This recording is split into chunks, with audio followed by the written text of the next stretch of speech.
ladies. I don't even know why I'm talking like that. What the fuck? Hi, everybody. Hold on. I can hear myself a little bit too well. Okay, well, I'll deal with that in a minute. Actually, hold on, let's just cook that up now. Ha. So, welcome, ladies and gentlemen, to another anti-lies episode of NXT Losos, the sexiest NXT review show on the internet. Unfortunately, as always, and hi, Talia. I see you lurking there. I'm going to call you out specifically.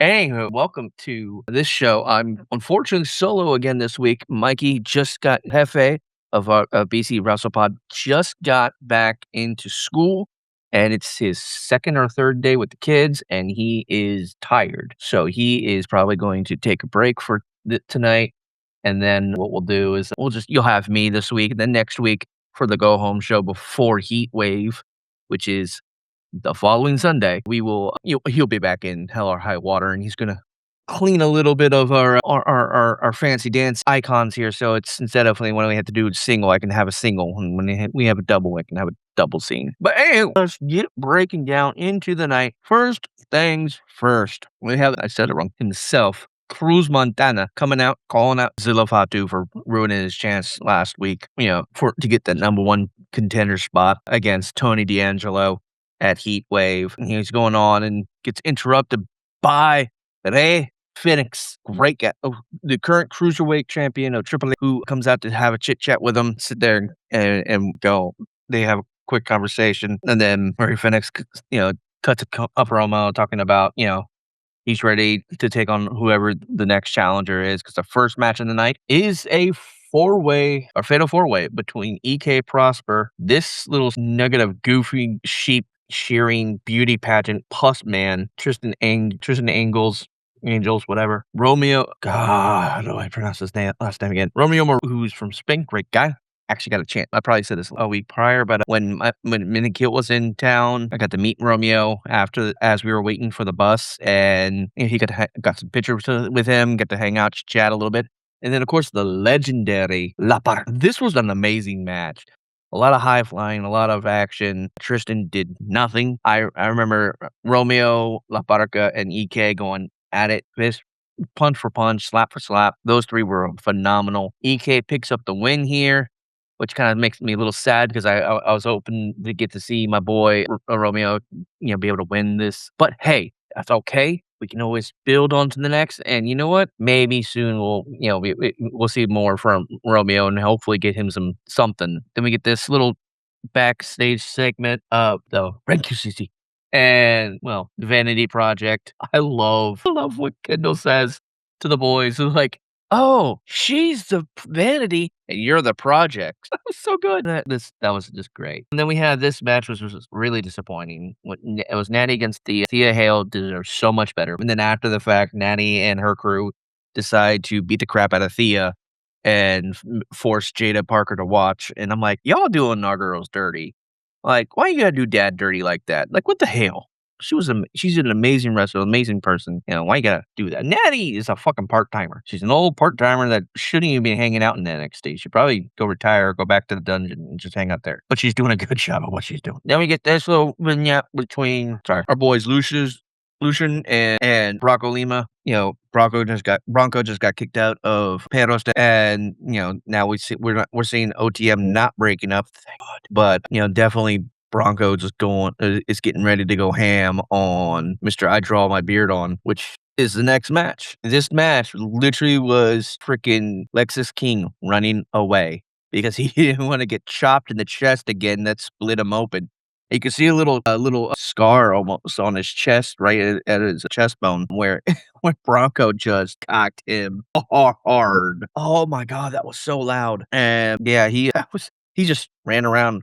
Now, unfortunately, Lucian, because of interference, Lucian loses this match. And even though Birthright tried to step up, Bronco came in and helped out his boy. And looks like they made up, and they're good people. They're good together now. And then we have Whiny Bitch, Daddy, and Boppy come out into the ring to have a little casual chat here because, Grayson Waller wants to be a little baby bitch and try and talk shit and try and get his heel cred up, where he just sounds like it's a fucking wanker. And then all three come in the ring, and Robert Stone comes out and says, "Hey, he's not here yet, and he's not signed yet, and blah blah blah blah." So we're not going to do any of this nonsense. But you will have you will have a three-way for this match for the NXT title championship at Heatwave. So it's gonna for now it's gonna be Grayson Waller, Cruz Montana Grayson Waller versus Cruz Montana versus Tony D'Angelo for the NXT Men's Championship. And then we come backstage to our boy Charlotte Hill, who's healthy and back and ready to roll, hanging out with Lizzie Rain. And, she's like, man, literally the funny part, I love how they set this up. And he's like, hey, she's like, hey, I'm kind of really upset that so-and-so interrupted my interview last week. And then Miles comes up and he's like, hey, I'm sorry to interrupt. And she's like, no, that's good. I'm like, no, you can stay because this is cool. Hey, you're basically, fighting this match with no incentive. How about if you win, I'll give you a shot at my North American title, which, it's great because it's really the only benefit Shiloh has out of this match is basically kicking Jackson Drake's ass, which he does for most of the match. But, now that he has a potential title shot that, it's a good incentive. I think that's great. I think our boy needs some gold around his belt. This was disturbing as fuck. Freaking Keanu Carter just sitting all nice and casual. Like, here's some coffee, Robert Stone. Okay, you creep me the fuck out. What the fuck you do to my coffee? And then then bitch boy number 2 comes in and, Mr. So many percent healthy, blah, blah, blah, blah. Whatever. Freaking whatever. Anyway, so that was a interesting confrontation. I don't know what they're doing. It's a little creepy. I like it. But it's a little like, what the fuck? Then we have this match where it's Kalani Jordan and Kerry Armstrong versus George Kendall Gray, and this was a good match. Shoot, I forget. Let me double check myself because I always forget things. This is why I need to take notes when I'm doing these. When I'm watching the shows, I really need to take notes because I will forget. Where is what I need? DC. Here we are. I actually forgot. I swear you posted it. Did he not? Oh, he didn't. All right, I was hoping that Mikey had posted the report card for whatchamacallit for NXT last night, but unfortunately he did not. So if I remember right, let me do my quick Google search. Yeah, Kelly Armstrong and Kalani Jordan defeated Ren QCC. I think there was a bit of interference at one point, but there was a distracted ref. My brain's a little fuzzy because it's been a long day. Moving on. I actually wasn't paying attention when these two were talking because they're going to fight in a steel cage match at Heatwave. The next week or at Heatwave. One of the two. Let them go to town.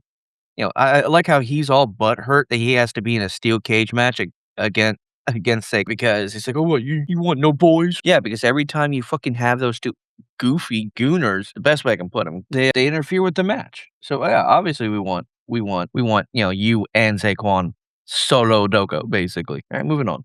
This was a good match. The ending was disappointing, but it was a good match all the same. I actually love the fact that Shiloh always puts on great matches. I love everything about it. Unfortunately, he lost to Jackson Drake, so that means that Heatwave, Miles Bourne has to fight twice.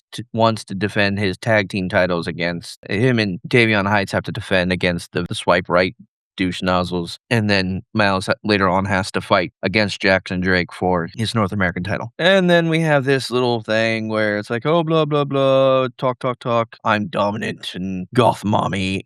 And Robert Stone's like, why am I here? Why are you two in my office? Anyway, moving on, we get Zilla's signing because he was wanting all that smoke. He's in the middle cutting a promo. Fucking Grayson Waller comes out. Cruz comes out.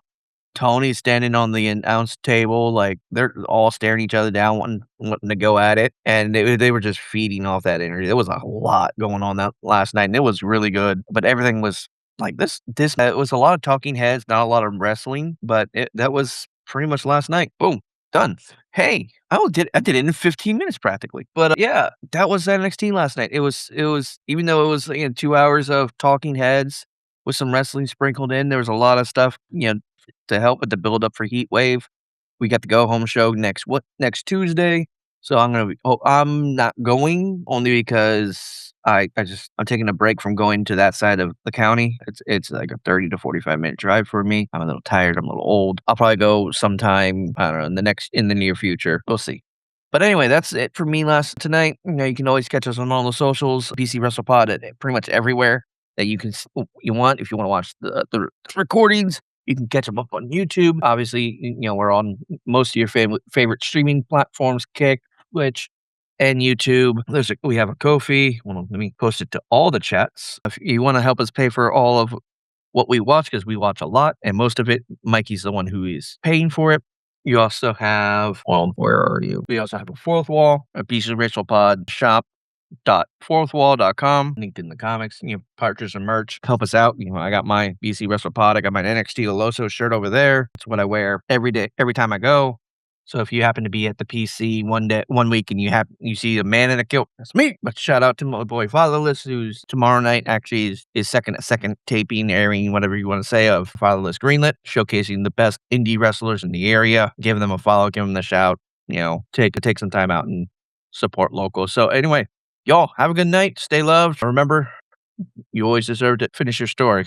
Peace. Oh shit, wrong button. Wrong button. I pushed the wrong button. Pushed the wrong button. What's a stream without a streamer fucking up? Bye, everybody. Thank you so much for tuning in to another Vibe Tribe production. What's gonna happen next time? Well, you're gonna have to tune in to find out. But until then, remember, take care of yourself, love one another, and as always, make sure that you keep the good times rolling. Thank you for being here, and we'll see you next time.